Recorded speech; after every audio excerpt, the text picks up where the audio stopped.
is this one. Not like the one I usually have. Still feels like a piece of plastic. I'm calling the meeting to order without banging on that one.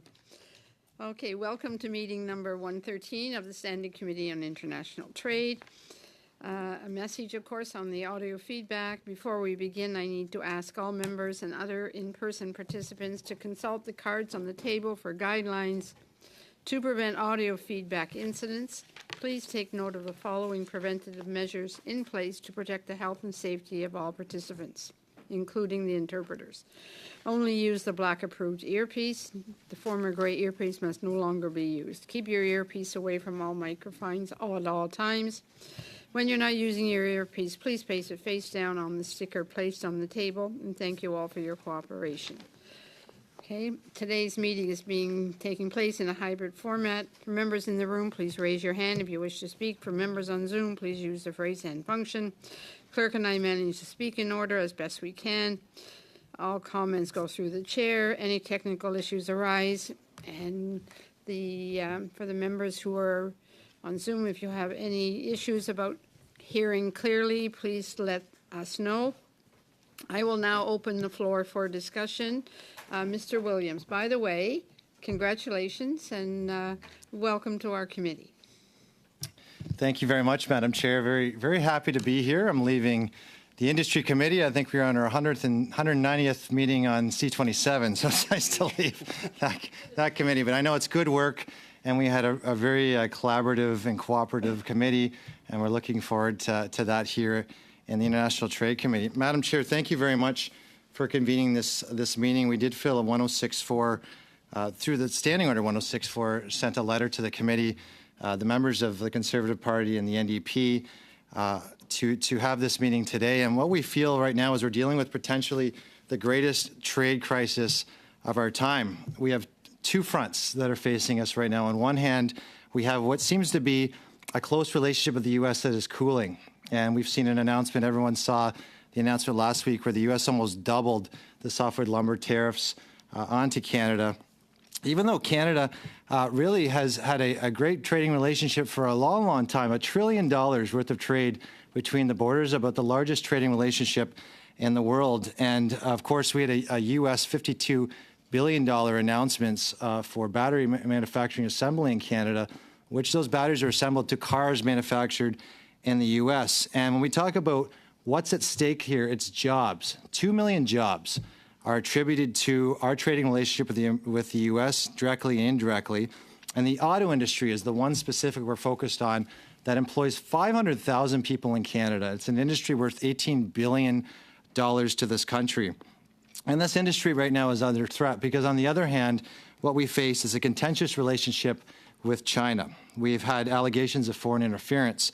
We've had unfair trade practices. And when we talk about EVs, aluminum, and steel, and I'm still the competition critic, I can tell you right now that the way that China subsidizes these industries, especially their EVs and their steel and their aluminum, and it's not just the subsidization, it's the questionable trade practices and it's questionable labor standards that they have. This is a real big threat to that $1 trillion trade relationship we have with the U.S., but specifically the auto manufacturing relationship we have. The stakes really could not be higher for Canada's economic future. We talk about the money invested, but we ought to talk about jobs. And the Americans didn't hesitate to protect jobs and industries.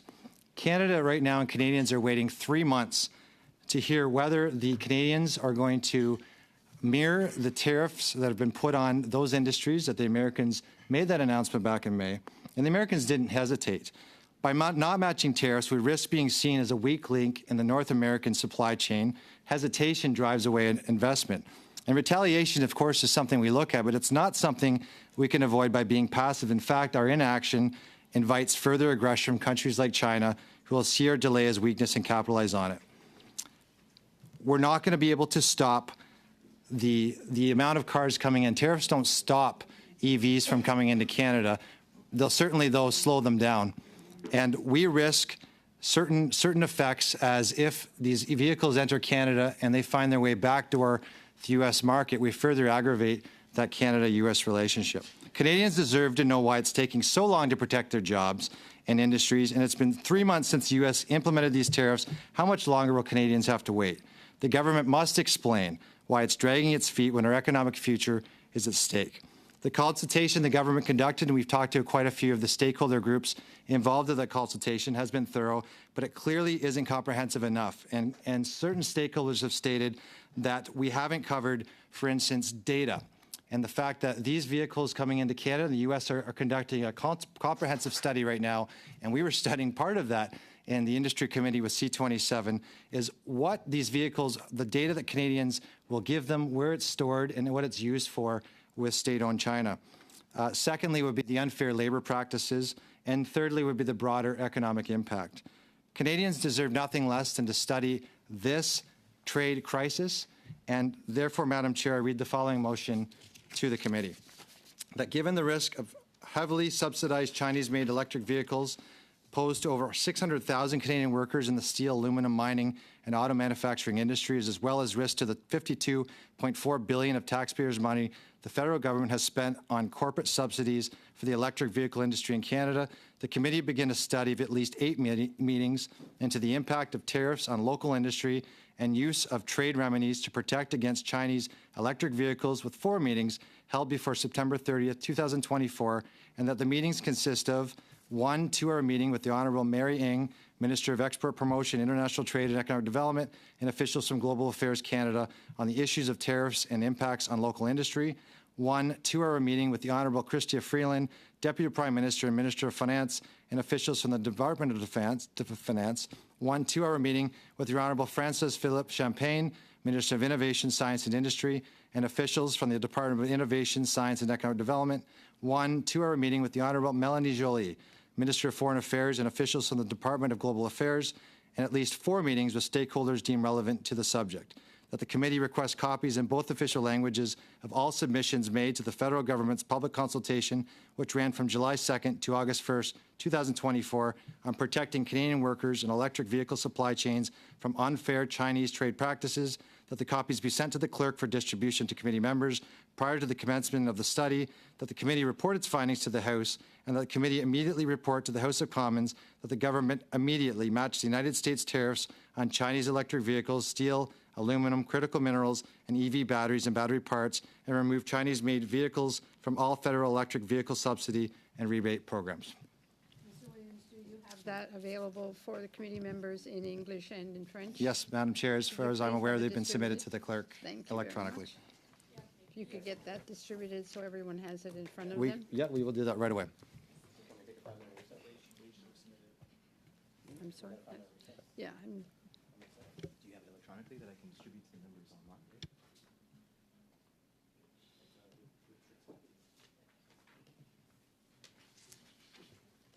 I have hard copies here, Madam Chair. okay, and we're can we waiting get for the that electronic. distributed, please? Do you want to have it in front of you before you speak? Madam Chair, can we take 5 minutes to review this? Yes, so we're just going to hold off. To do what the clerk tells me. We suspend for 5 minutes. So we'll tap and suspend.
All right, so we have the motion moved by Mr. Williams.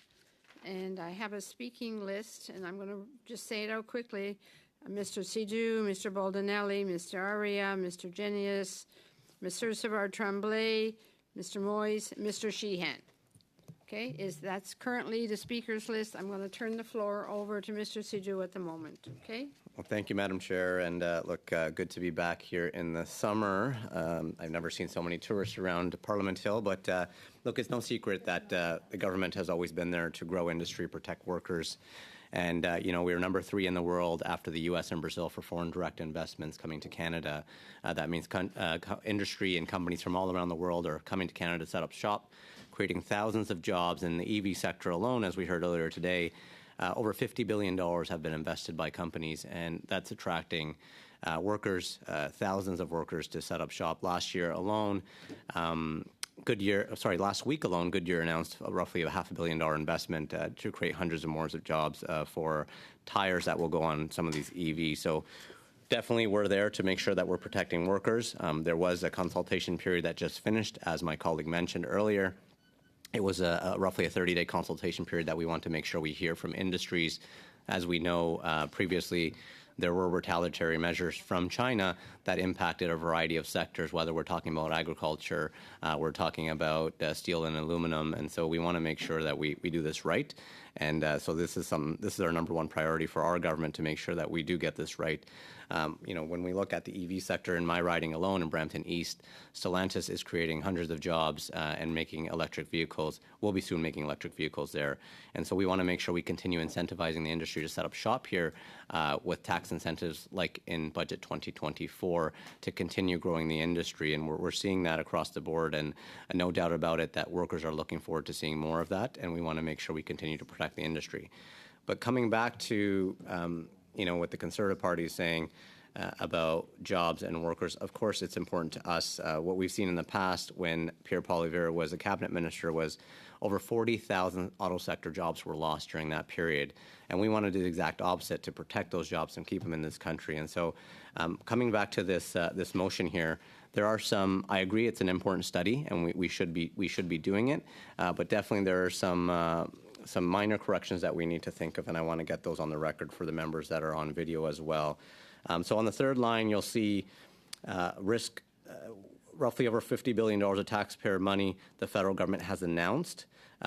We've got to remember this is not money that's spent. This is tax incentives that were given by various governments, and they will be accumulated when some of these companies start producing products. So I think the word spent has to be changed to announced.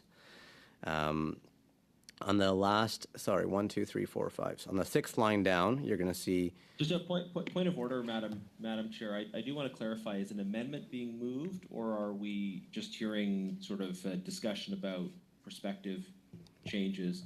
Friendly amendment. That amendment can be distributed while it's being moved. Yeah, it's a friendly amendment, changing the word spent to announced. I think it's a friendly amendment that. So I'll get all the friendly amendments on record and we can discuss. Yeah, if somebody wants to discuss them afterwards, then you can discuss it afterwards. Yep. So the friendly amendment is changing the word on the third line from spent to announced, because that's what it is. On the 6th line down, with 4 meetings held before September 30th, look, the House is going to resume. We got to be flexible in terms of committee scheduling. So I would say with 8 meetings starting on the first day back. I don't know when the House resumes, but Madam Chair, I assume that we'll be sitting the first Monday we come back. Yeah. So we can say with 8 meetings starting on whatever that date is. And that the meeting consists of, I know we have listed 4 different hours with 4 different ministers. It might just be easier to just say with meetings that consist of, Minister Ng and officials, Minister François-Philippe Champagne. I'm not sure if we need Minister Freeland here. As we know, Minister Ng is on the trade file along with Minister François-Philippe Champagne on the Team Canada-U.S. engagement strategy. So that might be beneficial for our members to hear that. So we might want to just readjust and add 2 ministers there, Minister Ng for 2 hours with officials and Minister François-Philippe Champagne for 2 hours. I don't think we need to specify 2 hours. We just mentioned the ministers' names and alongside officials. And then so that's 1, 2, 3. And then my 4th friendly amendment is we have to respect commercial confidentiality when industry gives us submissions in terms of feedback during the consultation process. So I think we need to add the words subject to commercial confidentiality and national security considerations, because we are talking about ensuring that Canadian interests are protected. And so I think those words should be included. So the words, again, for the clerk are subject to commercial confidentiality and national security considerations after practices on the fourth line down. And then my last friendly amendment is, if you notice the bottom where we are saying that the government immediately match the United States tariffs on Chinese electric vehicles, et cetera, we're kind of presupposing the study that we're going to do. I think the recommendations will tell us what we need to do after we hear from industry and ministers. So I think that bottom section needs to be gone. So that should be 1, 2, 3, 4, 5, 6, 7. On the seventh line down, immediately report to the House of Commons, period, and nothing else after that. And that's what I have. Sorry, Chair, just another point of order. I'm not trying to be persnickety here, but there's a bunch of different amendments that are proposed.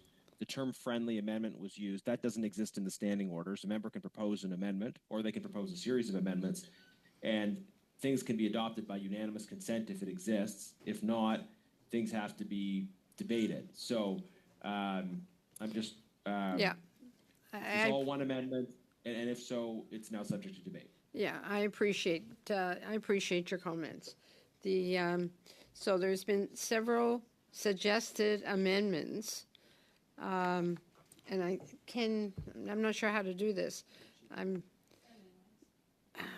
To the members online, do we have to send them these amendments, or did they all hear them and we'll just discuss them? That's probably the best way to do it. Okay, hold on.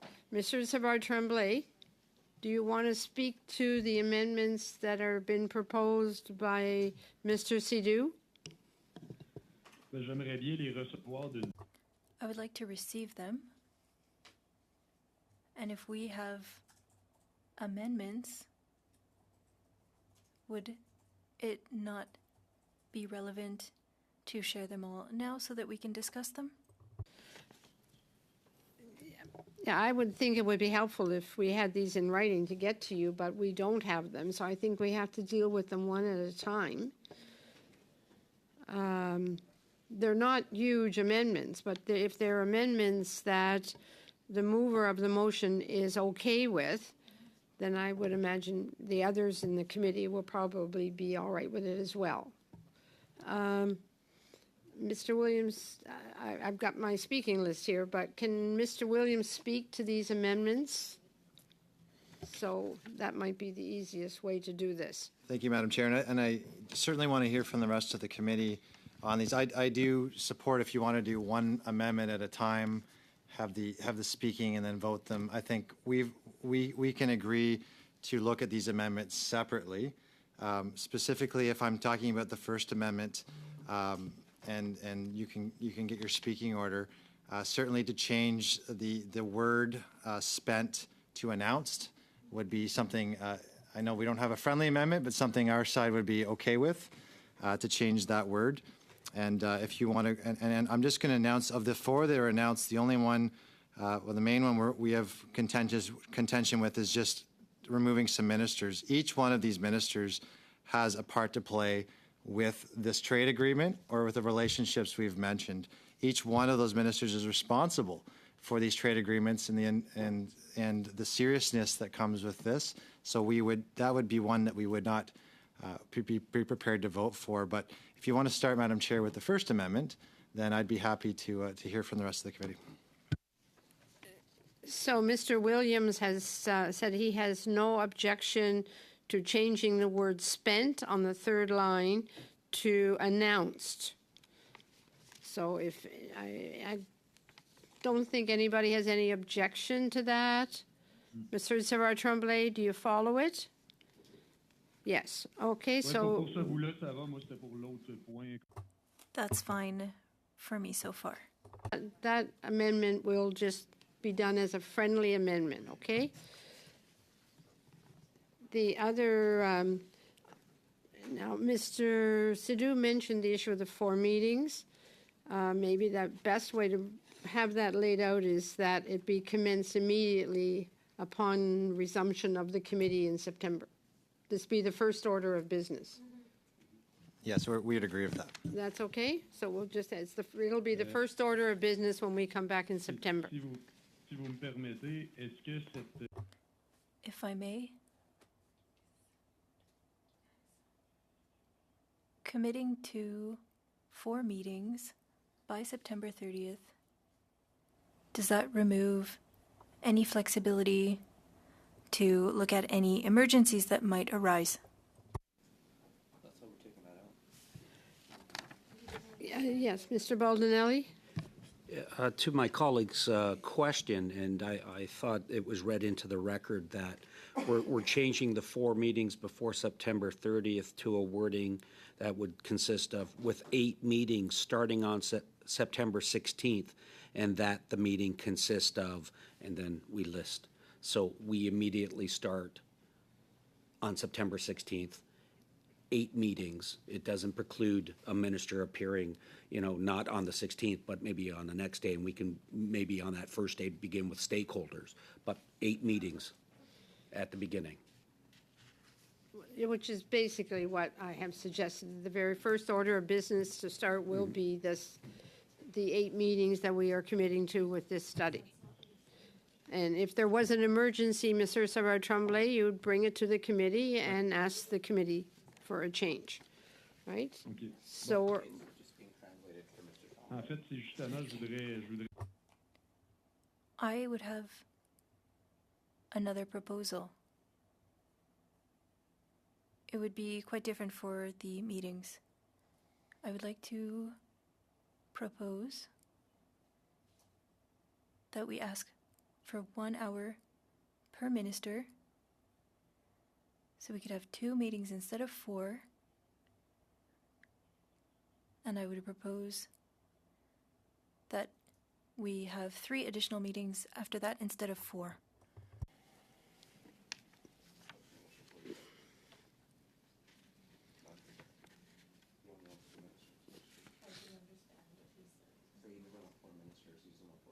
So Mr. Savard-Tremblay has suggested that the ministers be appearing for 1 hour rather than 2 hours.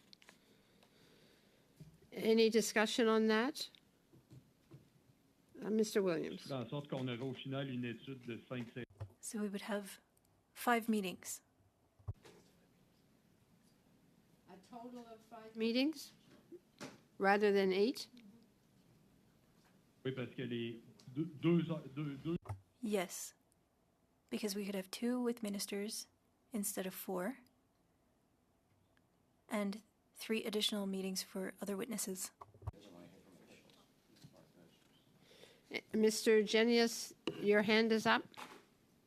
Do you want to speak to what Mr. Savard-Tremblay has suggested? Sure. Thank you, Madam Chair. And it seems like we're being a bit more informal, which is fine. I'm a sub here, so as you wish in terms of proceeding. In terms of the proposal from Mr. Savard-Tremblay, I do think having the 2 hours available for ministers makes a lot of sense. A couple caveats that obviously exist with that.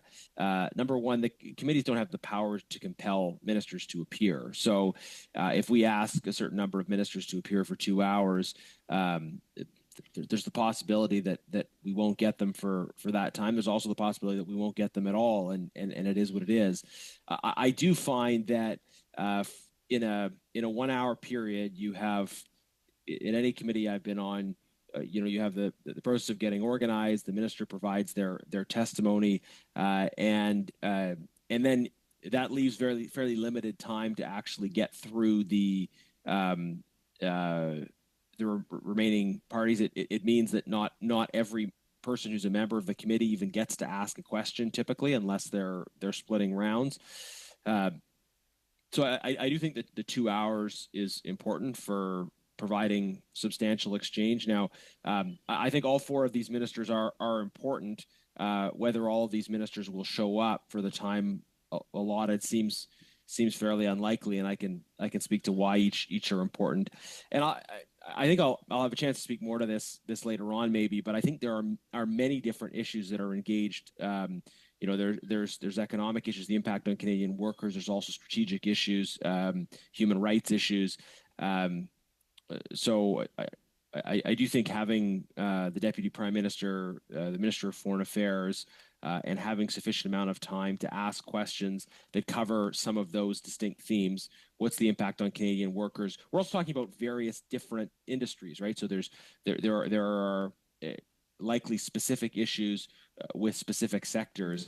So to be able to drill down onto all of the different sectoral impacts, as well as the strategic and human rights issues, to do that in 1 hour does not seem to me to be sufficient. Okay. And I do want us to be able to cover the different themes and different kinds of meetings, which is why I think the length of the study is appropriate. That'd be my take. Thank you. Reality is, you cannot compel the minister to be here for 2 hours. The request can go out that if possible, the committee would like the minister to be here for a 2-hour meeting, and the minister's office will respond with the amount of time prior to their scheduling. So having it in there, can ask all we want. And it is an important study, and there is a lot of information that the committee would like to have back on it. On that issue, do we want to take a vote on the suggested amendments by Mr. Savard Tremblay? Can I speak to that real quick? Okay, please. Thank you, Madam Chair. And I understand where the Mr. Tremblay is coming from on this. In past committees, we've had the minister multiple times at industry. We've had the finance minister at finance. What normally happens when you ask for a 2-hour meeting, you get 1 hour with the minister, 1 hour with officials. Mr. Champagne has been most gracious. A lot of meetings, he'll give us another 10 minutes, depending on how important the topic is. I think what I would respectfully ask for is we try to get the 4 meetings. It doesn't mean we're getting the minister. As Mr. Genius noted, we may not, but I think this is such an important topic, allowing these 4 ministers to be available. And what they do is they bring officials. So they're deputies who normally are more knowledgeable on some of the bigger issues. I think the government's going to be interested in trying to explain a lot of what's happening. I think a lot of us for opposition, we're going to try to get a lot more answers onto what is happening. I think for the democratic process, this allows, I think, the most amount of time to be available, not just for the ministers, but for the departments, to be able to come and answer to the public what is happening. As we've stated, this is not a little issue. This is the major issue right now in Canada. And I think the second one is Mr. Tremblay has said 3 meetings, which would be 7. I would respectfully ask if perhaps he'd be open to saying to setting a meeting, but being open to more meetings if that became a priority for this committee, meaning that with the subcommittee, and I know that we've stated if there's an emergency, I know we have 106.4s if there are major emergencies, and we know other things happening. But I think the request I'd ask if he could respond would be that if we found we need some more witnesses in a certain subject, or we're finding that the situation has evolved, because we don't know now, but we're going to know probably in a week from now or 3 weeks from now, if he'd be open to having that open-ended. So I maybe ask Madam Chair if he's on the speaking list to speak to that. Well, we were speaking to the amendments suggested by Mr. Savard Tremblay. All right, so we need to close that loop of whether we're going to support that or not. Mr. Sidhu. Mr. Tremblay, I get where you're coming from to make sure that we are using our time effectively. So going back to my colleague, Mr. Garnett-Genius, he mentioned that, of course, the committee can't compel ministers, and we need to be flexible. So maybe we need to add the word, invite ministers and or officials for that 4-hour period. You want to cut it down from, I see, 4 meetings to 2 meetings. And Mr. Tremblay, that might be an idea to consider, to add the word ministers and or officials. I think every time a minister comes, the minister also comes with the officials, but it would give another hour If the minister was there for an hour, then you'd have officials for an hour to get additional information. So, yeah, Come on that, right? the minister would send the officials or have the officials there. So, the question here now is, where are we now with all of this? So we have, That's a good question. And I mean, for the sake of clarity for the clerk, it might be advisable to have Mr. Savard-Tremblay state what he is in agreement with, what he's proposing based okay, on so on this issue, Mr. Savard-Tremblay, you've heard from the mover of the motion. You've heard from others. What do you want to do here? Moi, je maintiendrai quand I would maintain time for ministers. But that said, for what Mr. Williams has requested, we could agree to have more than 3 additional meetings if we need it. I don't mind if we have a minimum. The interpreter regrets, but she cannot hear Mr. Savard-Tremblay clearly. So, Mr. Savard-Tremblay, the interpreter was not able to get your last couple of sentences to be able to translate them. Could you repeat towards the end what you were saying? Alors, concernant le... Regarding 3 meetings, I was asked if we'd be open to having more meetings. The answer is yes, but we could say a minimum of 3. A minimum of 3.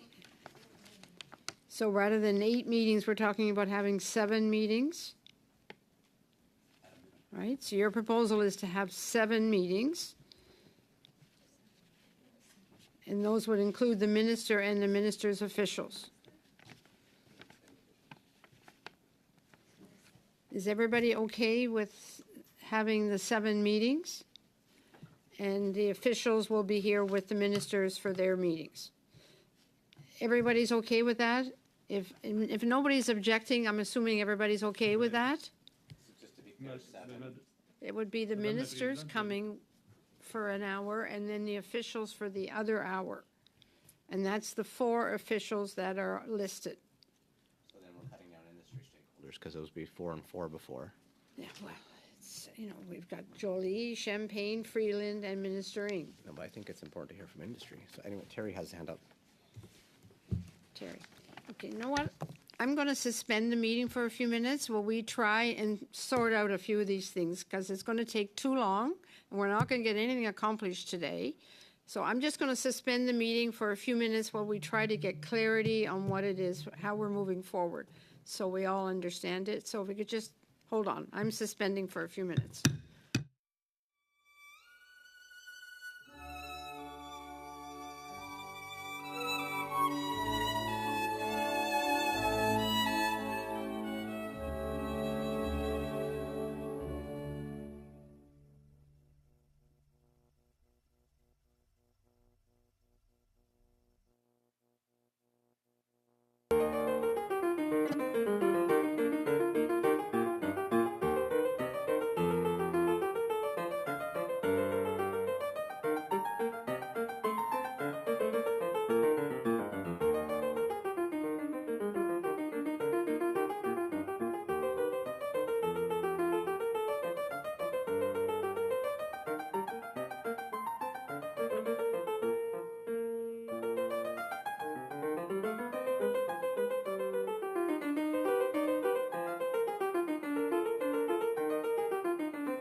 Meeting back. My apologies to everybody online. It's frustrating here, and I'm sure it's more frustrating over there. So Ms. Ursula Tremblay, you had made us some suggestion. I'm going to ask Mr. Williams to, who has had discussions with you as well, if he would like to clarify what has been agreed upon. Thank you, Madam Chair, and thank you to everyone who's online, committee members and public. Certainly you want to have all these discussions in public. Obviously, there's a lot of nuance to this, so we're in the spirit of good faith and talking about this publicly. This is what we feel is the best amendment to this. We've agreed that we would have 1 hour for each minister that's been listed to attend the committee. There'd be 5 meetings held in total. 5 meetings, and the rest to be filled by stakeholders pertinent to this study. And if there were further meetings required based on new evidence or based on a priority that this committee would find deemed acceptable, that those would be added. But for this committee, it would be 5 meetings, 1 hour per minister and officials each, and the rest filled with official stakeholders. Sorry, stakeholders would fill the rest of the slots. Thank you, Madam Chair. Is everyone clear on that motion? Any further discussion? Terry, you flash off the screen. Yeah. Thank you. I'm trying to get some clarification here, and I have an intervention later on. But on this particular point, is the mover of the motion stating that they're not asking that whatever they submitted to the consultations, which ended 3 weeks ago, the call was June 24th, started July 2nd. It wrapped after the 30 days that were done. It's all part of a process. Obviously, our government is fully supportive of the auto industry, the electric EVs, and the up and down supply chains. But just the reason why I bring that up is because I'm in a steel town. They've made the move to green steel with a major federal investment. But, some of these folks have said to me, they said, well, Terry, we'd like to share with you what we have submitted, but do not give it to anyone, because quite frankly, the unintended consequences of the original conservative motion would be that, very confidential information would be floating out there. And, you can understand why businesses would, be very concerned about their competition, getting a hold of it. Yeah, I appreciate it. Could you just help us for 1 minute to see if everybody's okay with the proposal that has been put on the table by Mr. Williams and Ms. Ursula Tremblay as far as the 1 hour? That's the clarification I'm asking, Chair. I'm just asking if they're demanding these private submissions be circulated, Which is referred to farther down in the motion. So can you just hold your thought, and I'll go back to you when we get to that part of the motion. All right, so everybody's okay with the minister coming for 1 hour. There'd be a total of 5 meetings. Everybody's good with that? Okay, I'm moving on. Okay, the next part of this motion that we need to speak to. Now, I've got a speakers list, so I don't know whether I guess I better go into the rest of the motion. And Tony, you're next on the speakers list. Now, do we want to discuss changes to the motion? Well, we've heard what Mr. Williams moved forward, that everybody has agreed to for the 5 meetings. And each minister come for 1 hour with her officials. Everybody's okay with that. I'm not seeing anybody jumping up. Everybody's good with that part. So now we'll go back to my proper speakers list. And I had you down as the next speaker, then Mr. Aria, and you're speaking to the motion that's in front of you as agreed upon, that's been amended. So Tony, do you have anything to add to this?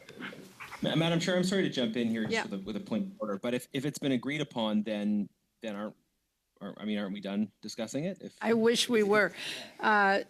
No, I don't believe we can say that we've agreed to a couple of changes and amendments in that part of it, but we still have members who want to speak to the motion as a whole that's been amended. Maybe we're agreed, but okay. But I wish you were right, but we're not there yet. Tony?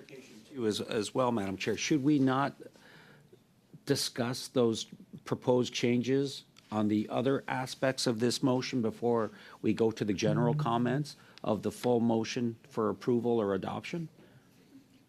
I think you can speak to the whole thing as amended. What I think he's suggesting is that Mr. Sidhu had. Yeah, there are further recommendations to amend. Yes. Yes, Madam Chair, there's 2 more recommendations as I understand it. One is going to be about, and I think Mr.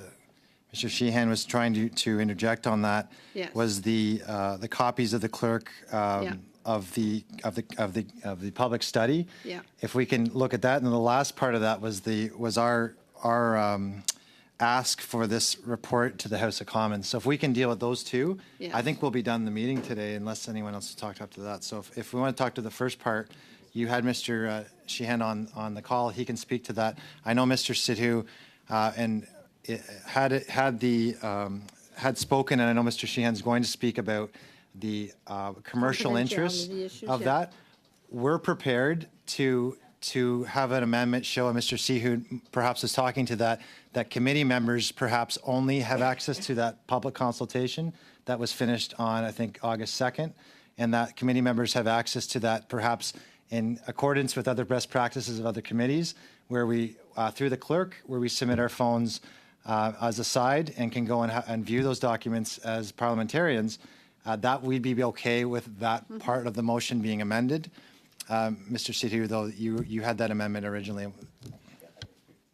Okay, so before I open it up for full discussion, we're going to see what other amendments then that we agree upon on this last part of the motion. And so I'm going back to you. And that's what I had originally proposed when I first spoke. I wanted to add the words "subject to necessary redactions due to commercial confidentiality and national security considerations." As we heard from Mr. Sheehan, that's important to protect Canadian interests. If someone's giving us feedback about our consultations, we shouldn't be just putting it on the internet. And I think that's probably the best way to do it. So the second line after the date, July 2nd to August 1st, 2024, I would add those words. Okay. And I'm happy to go to a vote so we can. Well, I think everybody, does everybody understand what has been suggested here now? It's subject to the rules and best practices of dealing with confidential information. Mr. Sheehan, you were trying to make a comment on that, Because we're dealing specifically with that, I need to go back to you to finish what the point you were trying to make on that Well, sure. confidentiality issue. I've seen this movie before, right? We've seen this movie before. I mean, when Trump put the 232 tariffs on aluminum and steel, obviously a lot of committees jumped in. We had a Team Canada effort, and we definitely process stuff. But at that time, I'm just going to share a little history. There were people that could make those written submission, and as Mr. Sidhu said, and as the original mover, Mr. Williams, has mentioned, that there could be stuff in writing.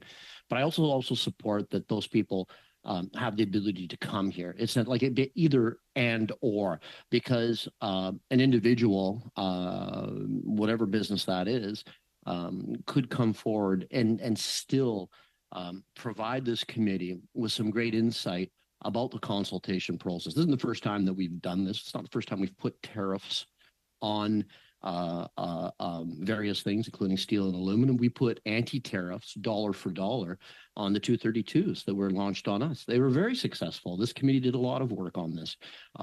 We were down in Washington in the face of people, at that particular time. And so we had a combination of sending it in writing, redacted, unredacted, but also giving that, whatever that industry is, whether they're from out west, up, east, north, south, no matter, Canadian businesses that could still share with this community to help them understand.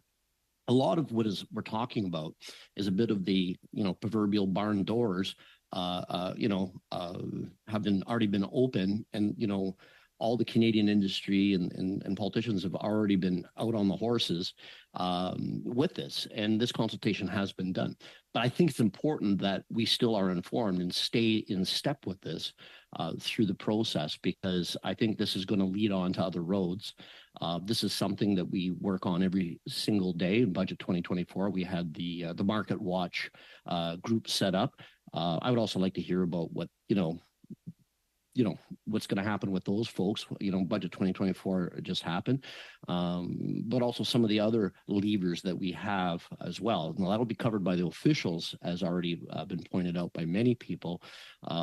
But we have a very strong trade regime, but we always have to look at ways to strengthen it, because it's a bit of a race. We put things in anti-circumvention, market distortion. The bad actors then try and move around them. So it's this holistic approach, and that's what I'm trying to share, is a little bit of the history of this committee that we have done before. And tariffs work; they're not dumb. Last time we put tariffs on even our closest ally, in the United States. It was an anti-tariff. We didn't want to do it, but we had to, and we won. It was very targeted. So I would be really, really interested to allow this. And I don't know why we have a September 30th deadline. The consultations were announced in June. They've closed. They've been closed for 3 weeks now. But I do think that, as we take a look at this study, why are we limiting it to such a short time frame when the process is already underway, finished part of it, because that's what this resolution is talking about, the closed part. But there's still much work to be done over time on this. And I think we got to roll up our sleeves and continue to work on it. I don't know why we have these deadlines. So those are my thoughts, and I really appreciate your time. Thank you very much, Terry. So that concern was this pushing this September 30th. 4 meetings beforehand. It should just get started and leave it open-ended. But That was removed. So point of clarification, Madam Chair, I think we're at the point right now where we're saying that we're okay as a committee, and Mr. Sidhu mentioned that to follow best practices as committee members, go see the public consultation, but obviously it's based on the commercial sensitivity not to have that public, and we're okay with that. If that part's okay with everyone, we're good to move on. And then the wording that, Yeah. has the clerk got have you got the wording that Mr. Sidhu mentioned, subject to best practice and Yeah. to deal with confidentiality? Okay. Agreed. All right. So, Madam Chair, the last part is if Mr. Sidhu, when he brought his amendments, was to eliminate the line that states that the committee immediately report to the House of Commons that the government immediately match the United States tariffs on Chinese electric vehicles. So understanding that sometimes, or based on the clerk's findings, that sometimes that's not there, I'd recommend that we just have a quick vote on this one. Why we feel it's important from the Conservative side is when we look at our trading partners, when we look at the spirit of the committee and the spirit of thought about what we want to send as a message to the Americans, what Conservatives have stated is that we do, and obviously we're doing a study on this, and there'll be a recommendation come back to the House. But in the spirit of that, before the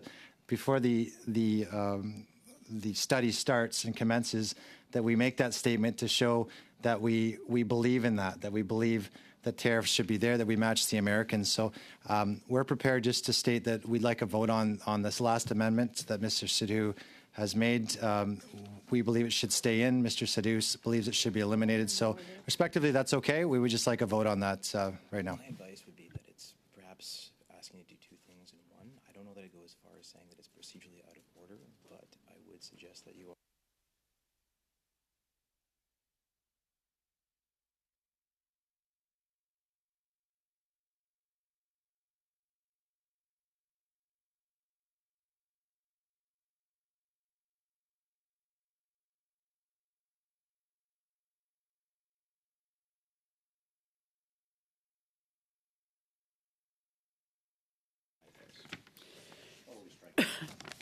Do you want to just have a vote on it? Yeah, to strike it out. Okay. Report the findings to the House and then strike Okay, the rest of so it.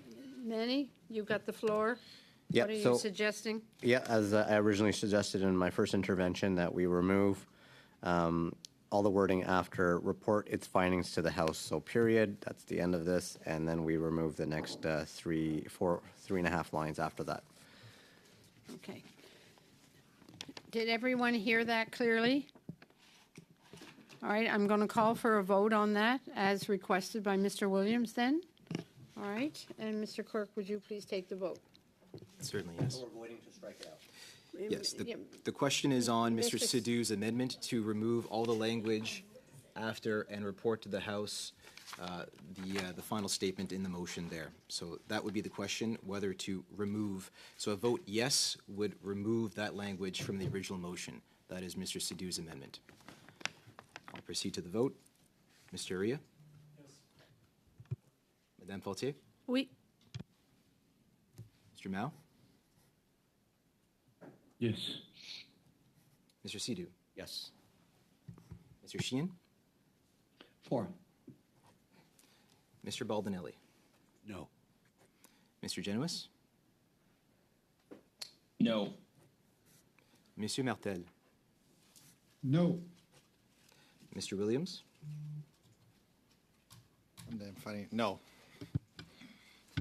Monsieur Savard Tremblay? Oui. Mr. Cannings? Yes. 6, 7. So that's 7 yeas, 4 nays. So that carries. The text is removed. So Mr. Sidhu's amendment carries. This part is deleted from the motion. All right. Okay, so we have a motion amended a few ways here, there, and the rest of it. I do have a speakers list. Does anybody want to speak to this, or have we spoken to it enough that we can, Mr. Aria, are you okay? We've got enough. We'll be ready for, you want to speak or not? Please speak. You've got the floor. You're down, you're next on my list. Thank you, Madam Speaker.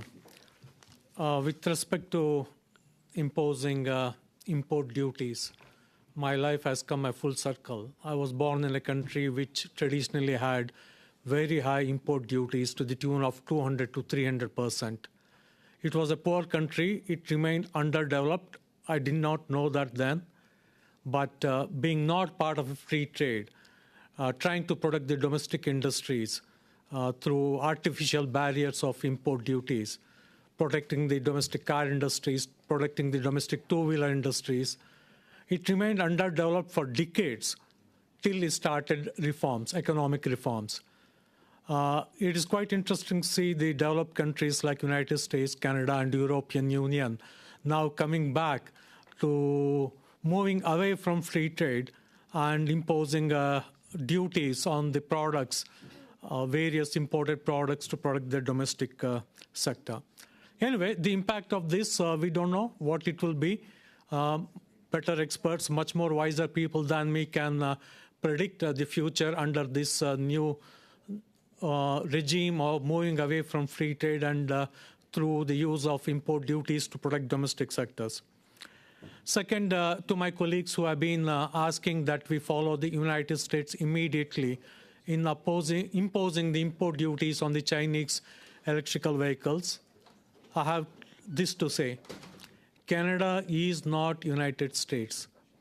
United States is a superpower, major economic power, major military power, and any country, every single country thinks twice before they retaliate against any move that United States make, including imposing import duties. But we are not United States. United States looks at international relations, even though they have major political differences with China. They have got ongoing good business relations, business-to-business relations with China. Major top officials of United States regularly visit China. While emphasizing their political differences, they also focus on enhancing the business and economic relations. But we are not US. We have to think that any move to impose duties on Chinese electric vehicles will certainly result in retaliation by China. So we have to be clear, which domestic sector are we willing to throw under the bus to impose this? Is it the canola growers who export to China? Or the beef exporters? Or the pork exporters? Or the palm oil exporters? Or the soybean exporters? You know, in the agriculture and agri-food sector, I think we have exporting more than $7 to $8 billion to China. We have got a surplus of over $4 billion in our trade with China. But we have to be ready to see the retaliation and willing to confront now in advance which of these Canadian exports to China are we willing to sacrifice to impose these duties on electric vehicles. Good that we're doing a study. We should call all experts. We should call the Canola Growers Association. We should call Canadian Agri-Food and Trade Alliance.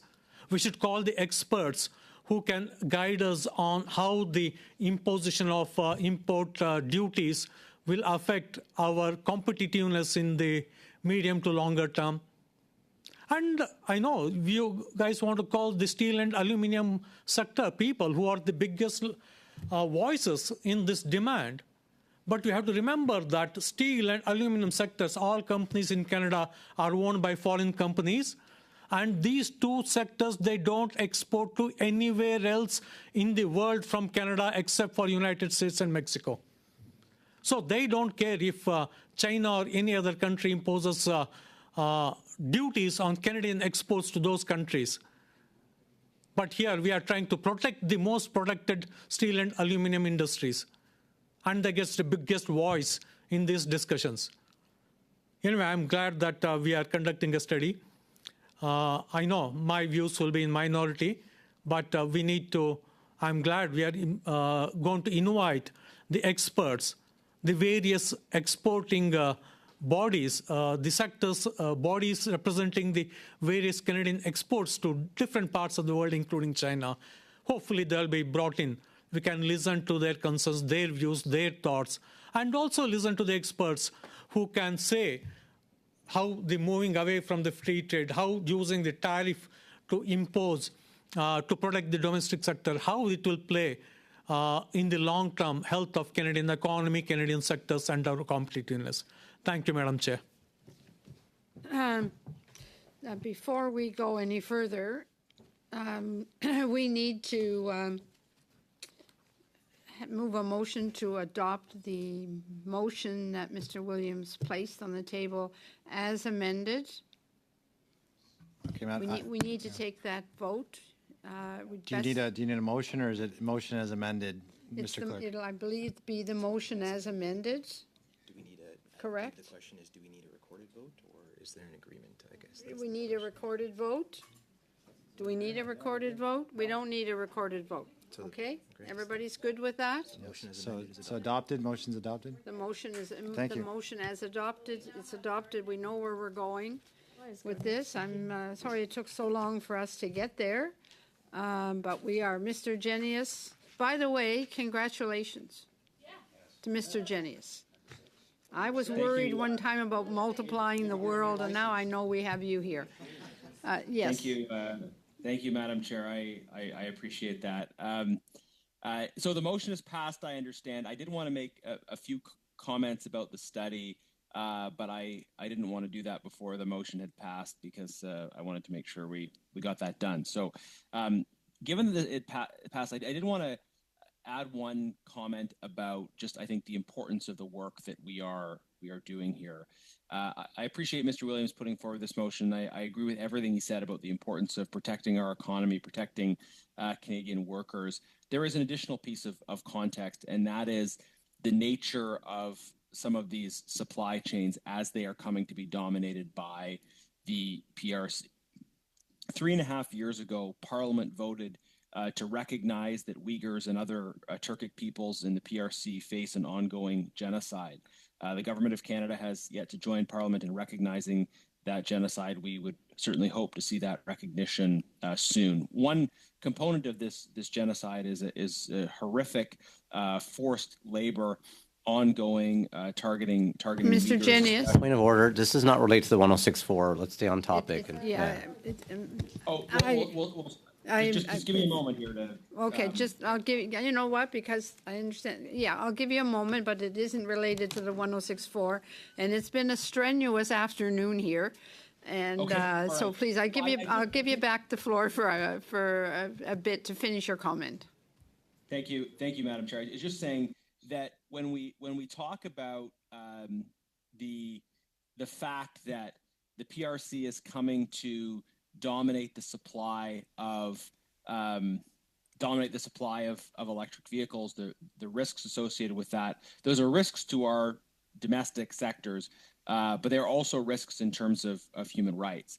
That so much of the critical minerals that are coming into the new battery economy, they're sourced in ways that are absolutely deplorable. Absolutely. The government and I think this is an important part of the context of how we understand the importance of these tariffs. I think it's important to. Okay. I'm sorry, I'm getting some feedback from the floor. I don't know. I thought I had the floor, but just to say that the human rights dimensions of the EV supply chain are critical. The conditions in sourcing in the DRC, as well as issues of forced labor in the PRC, are things that I think we should be seized with as well. So I'm very supportive of this tariff policy and the hearings that we're going to have. I think they're important for Canadian workers who, in the present climate, without effective measures to combat forced labor in our supply chains, are effectively being forced to compete against goods that are produced through slave labor. Yeah. That's not fair to the victims of that slave labor, and it's not fair to Canadian workers. So I'm looking forward to this study. And then I had one other comment, which is that maybe we should set a witness. I agree with everything you've said so far, and I don't want to have to cut you off, but I do have some committee business that I still have to give direction to. So you and I can have that discussion anyway, because we both think similar to that point.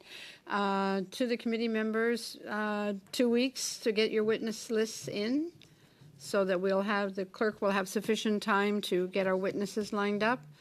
2 weeks should be sufficient time for everybody to do that. Okay, all in agreement. So I thank everybody, especially those online, for your patience on your end. But I'd have rather been on your line and on this line. But at least we got the job done. So thank you all very much. Meeting adjourned.